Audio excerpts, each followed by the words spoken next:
war seems to be a strategic dead end for you. Why are you apparently unable to end the Iran war? So I think we're doing just the opposite. The Iran war has been a tremendous military success.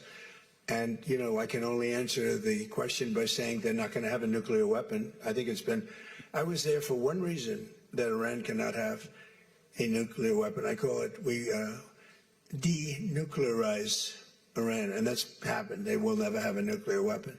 That stuff is so far down under a mountain. It's a granite mountain that collapsed on top of it. Take months to get it out. I think it's a tremendous success, Iran. And you see the oil prices are lower than they were when I started. And people like to say that, but look, they have no military left. Their Air Force is gone. As I said, their ships are gone. 159 ships are gone. They're at the bottom of the sea. Their radar is gone. Everything's gone.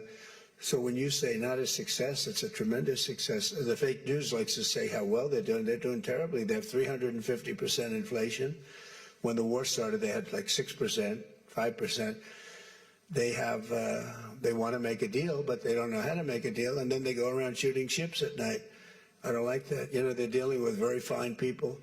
They're dealing with Steve Witkoff. They're dealing with Jared Kushner and J.D. Vance, and they're dealing with Marco and Scott. They're dealing with great people, but I don't know. I think they're a little loco. They're a little crazy. But they told us they'd like to go to the funeral of a person who was killed a lot of people. Khomeini killed a lot of people over the years, and there for a long time. Don't forget, what we did should have been done 47 years ago. It could have been done any time within 40. This has gone on for, they were the bully of the Middle East. So they're a much different country. Now, in one day, all of their anti-aircraft things are gone. That doesn't mean they're not going to get a plane at some point. But all of it's gone. Everything's gone. Their leaders are gone. They had leaders, they're gone. And they had another set of leaders, they're gone. Now they have another set of leaders, they may be gone. Who knows? And you know what? I may be gone too, because I'm their number one target. It's out all over the place. I'm their number one because they're scum. That's the way they act. And that's the way they've done it for 47 years. But I'm doing what's right for the country. I'm doing really what's right for the world. They have to be stopped. And they've killed thousands, hundreds of thousands of people. They killed 52,000 protesters over the last 3 months. So when you say we're not doing well, I think we're doing phenomenally well. Our military has been incredible. Plus, we had a blockade. Did we have a blockade? Did you ever see a blockade work that way? You know, for you that said we're not doing well there, we did great in Venezuela. That was a one-day war. And they're very good military. You know, it's a very military country.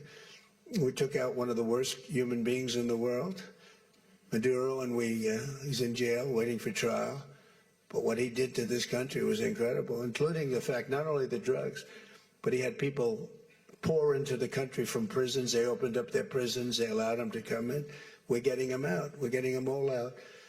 But we have, with the Biden open border policy, with Kamala as your borders are. Remember, she was a border czar, but she never called Border Patrol, never once, and she never went to the border. The border was a disaster. Now it's fixed. It's fixed where we have nobody, and I don't do these numbers. 0 people come in through our border, through our southern border. 0. And that's been announced now every month for the last 12 months. 0. We had millions of people come in, under 25 million people, I think more than that under Biden.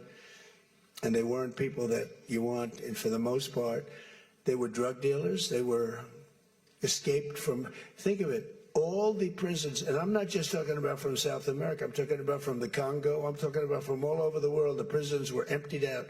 They were emptied out into our country. But they had the worst murderers.